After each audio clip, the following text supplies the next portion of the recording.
Mentors, welcome back. Welcome back. I hope you enjoyed your first session of the drug and alcohol campaign. So, mentors, I hope with your first pass at discussing drugs and alcohol with your kids, I hope it went well. I'm sure for those of you who had 6th graders, the conversation was probably a little bit on the lighter side. And for those of you who had 8th graders, the conversation was probably a little deeper, a little more insightful.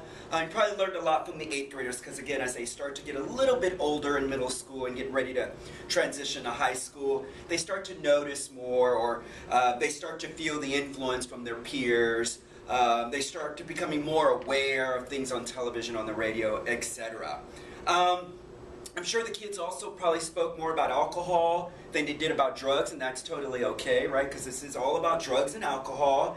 And further, they probably shared, some of you probably had some of your kids who shared that drinking alcohol was a norm in their families, right? And so that maybe they don't have the most positive role models in their lives, and maybe they're people where they might be drinking alcohol or maybe even smoking cigarettes, etc., and that was a norm.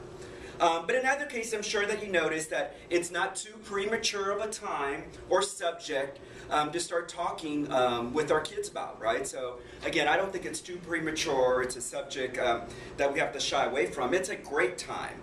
As you know, as you're talking to your kids, they really know what's going on. But hopefully with your guidance, we can get our TeamWorks kids, to spread the word and raise awareness on their campaigns about the effects of drugs and alcohol.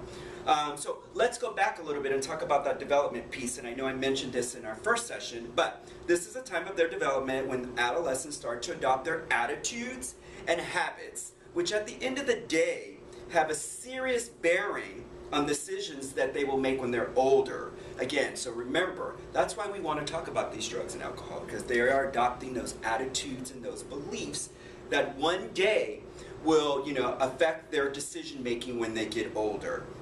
All right, so hopefully, as you're guiding your students at this age, and this is an age where they want to know and memorize rules, that they really want your opinion and they want to know what's bad and what's good. All right, so it's a great time. They're concrete thinkers. They really want to hear from the adults in their life so that they can memorize these rules. All right, so again, perfect time to practice their decision-making and problem-solving skills so that when that time comes, they're able to say, no, I'll pass, that's not for me, or just be responsible, all right? So this is your chance, our chance, to prevent early substance use. So in today's activities, great activities for today, we're going to practice their decision-making and problem-solving skills, and we're going to check their alcohol IQ, and we're going to review prescription drugs versus street drugs. And then you're also really going to dive into your campaign this week. And you're going to be creating posters, where to place the posters, create PA announcements, etc. All right, so let's dive in and let's take a look at what our activities entail today. So your question of the day is, do you think movies and music make drugs and alcohol attractive or unattractive? Again, do you think movies and music make drugs and alcohol attractive or unattractive? And I'm sure you did a little role playing with your program coordinator, and again, I've been out in the field and I've heard many people, again, it was like unanimous across the board, but everyone felt that movies, even video games, make this sort of thing attractive, and it's kind of glamorized. And just think about it, these are our kids' role models. The actors, the singers, the video games, these are all things that really influence the way they see things, especially when they're being portrayed as glamorous and sexy or whatnot. So anyway, great conversation for you to have with your kids. So now we're going to go to our Energizer number 1, and it's all about your alcohol IQ. Now, mentors, I have found that some adults that I've given this IQ quiz to, they learned a lot themselves, so I'm sure you're going to learn a lot as adults who may, drink alcohol. So it's really insightful. And I think the kids are really going to learn, because what makes this alcohol quiz really interesting, it talks about the effects on the brain. Again, so it really talks about how alcohol affects the brain. So you will break your kids up into trios, all right? So that's three little people per team. Give them a quiz and a pencil, and then allow them 5 minutes to complete. And then, of course, after 5 minutes, you'll reveal the answer. So it is a true and false quiz, so it's pretty simple. Like one of them, I have one here that says, alcohol does not affect the memory. So mentors, does alcohol affect the memory, true or false? Well, if you said true, you're incorrect. If you said false, you are correct. The hippocampus is the part of the brain where your memories are made. When alcohol reaches this area, you may have trouble remembering something that you just learned, such as a name or a phone number. That makes me laugh, because if you go out, that's probably happened to you. This can happen after just having 2 drinks. Drinking a lot of alcohol can quickly cause a blackout, not being able to remember entire events, for example, like what you did last night. If alcohol damages the hippocampus, you may find it hard to learn and hold on to knowledge. So that's one of those questions, interesting fact. We're also going to give you a brain, and it's all labeled so that the kids can see exactly where this kind of damage or impact happens in the brain. Another one is people attending a winter football game should drink alcohol to keep warm. So if you're at a football game and it's really cold, do you think you should drink alcohol to stay warm? That's a really interesting one when we did it here in the office. If you said true, you're incorrect. If you said false, you're correct. The medulla controls your body's automatic actions, such as your heartbeat. It also keeps your body at the right temperature. Alcohol actually chills the body, and so on and so on and so on. So just a great little quiz to teach the kids about the effects of alcohol on the brain and the body. All right, pretty simple. Next, you're going to go into our fact sheet. And just like last week, you'll have a great little fact sheet. And this one's really about prescription drugs and illicit drugs, also known as street drugs. And so is one better than the other? And you know, sometimes young people getting the wrong information might think that it's safer to do prescription drugs than it is street drugs. But of course, we know that's not the case. So you'll go over your little fact sheet. You can either popcorn around, have the kids read each bullet, or you can choose some bullets, or you can have them read it on their own and then come back together and share what they learned about the difference between street drugs and prescription drugs, etc. You guys can go for it. But here's some good ones. Here's some interesting facts.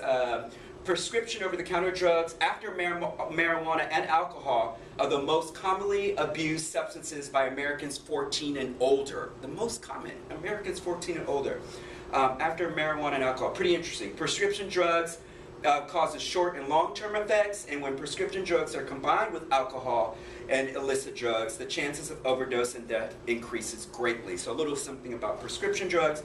Street drugs. Drugs are chemicals that are highly addictive. Using illicit drugs can cause altering effects to your brain. In 2013, this was just a year ago, 5.2% of 8th graders and 3.5% of 10th graders reported the use of street drugs. So again, just some interesting facts to give our kids, and so that we can build their knowledge. All right? And then you're going to go into your poster campaign, which is the main activity, and we've been talking about this, hyping it up. So don't forget, I said in the first video, we want to satisfy generosity. We want them to be invested in the project, so make sure you're assigning roles, and there's plenty of things to do so that all your kids can be engaged. So assign those roles. You're going to be making 3 posters, and you're going to be making 2 PA announcements. Now, you're going to get a handout that really helps guide it so you can get the conversation going. And know this, you have 2 weeks to create all these materials or your media campaign, all right? So you have 2 weeks. So maybe you can get the juices flowing, get them to start working on the artwork, and then you can finish it on session 3, all right? So we have something here called our poster campaign. It's going to ask, what is our main media message? So I'm going to show you a little poster. And our main media message for me and my little team is that don't experiment or even try something once. So that's our main point.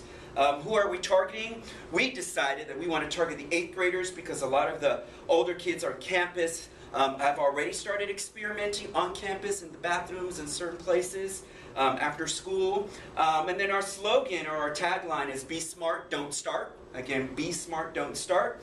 And then we're going to make our 3 posters, and where are we going to hang them? We're going to hang one in the science building near the restrooms because that's where we've seen kids smoking marijuana. We're going to hang one in the cafeteria just so everyone can see it. And then one in the main hall because, again, it's just a great traffic area. And we want to, again, raise the awareness and spread the word. And then at the bottom, you're going to create 2 PA announcements. We're going to choose from all the PA announcements the best 5, and then those PA announcements would be read said over homeroom announcements. So just want you to know, hopefully the kids are really invested in making their PA announcements or creating their PA announcements, because everyone at the school is going to get to hear it. All right, so you guys ready to see my poster? So here's our poster. Do you think trying something once is harmless? Well, think again. Don't end up brain dead. Be smart, don't start. Take the pledge today. Because eventually, in their homerooms, when we have the whole school participating, the kids, the larger student body is going to take a pledge and say that they will be smart and they won't start. All right? So let's wrap up our little video for today. So as I mentioned earlier, we still have a chance to influence our students and let them know what's good and bad for them. And as I'm sure you're experiencing at this stage of your mentoring, they are listening. They really are listening. So hopefully we can grow their knowledge, affect their attitudes toward drugs and alcohol, and make a big impression on the school overall. So I like to close with a quote. So I got a good quote for you. People think being alone makes you lonely, but this is not likely to be true. Being surrounded by the wrong people is the loneliest thing in the world. Will, signing out.